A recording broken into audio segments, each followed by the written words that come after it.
এই একবিংশ শতাব্দীতে একজন বাংলাদেশের নেতা লন্ডন থেকে আমাদেরকে চদু বানাতে চায়। সেটা কি জানেন? সেটা হচ্ছে তারেকুর রহমান।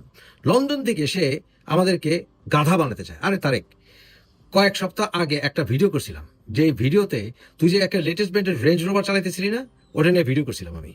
এবং তোর কোটসওয়ার্ল্ডে তুই কিভাবে এত দামি এলাকায় এত বড় বাসা নিয়ে থাকোস, তোর খরচ কোত্থেকে আসে, সেগুলি নিয়ে প্রশ্ন করছিলাম। হ্যাঁ, এরপর তুই কি করলি? তুই বাসে খাড়াইলি, বাসে স্টেশনে খাড়াইলি, তুই বাসে চললি, তোর পিছনে খাড়াই ছবি তুলতেছে এবং কইতেছে তোর কোনো গার্ড নাই, কোনো প্রোটোকল নাই, কিচ্ছু নেই। ফাইজলামি করস, তাই না? চোদু বানাস বাঙালি গো।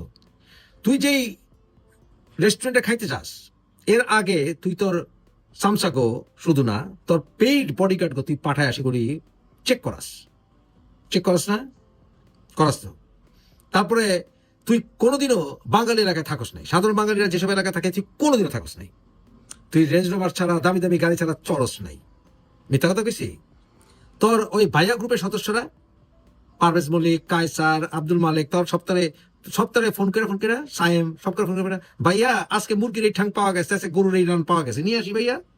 করে নাই? ফাইজলামি চদাস, কারো লগে ফাইজলামি চদাস তারেক? মানুষের বোকা বানাইস না। তোর রহমানি সিন্ডিকেট আসলে বাংলাদেশে যদি একবার ক্ষমতা আসে না, বাংলাদেশের রক্ত আবার চুষবো।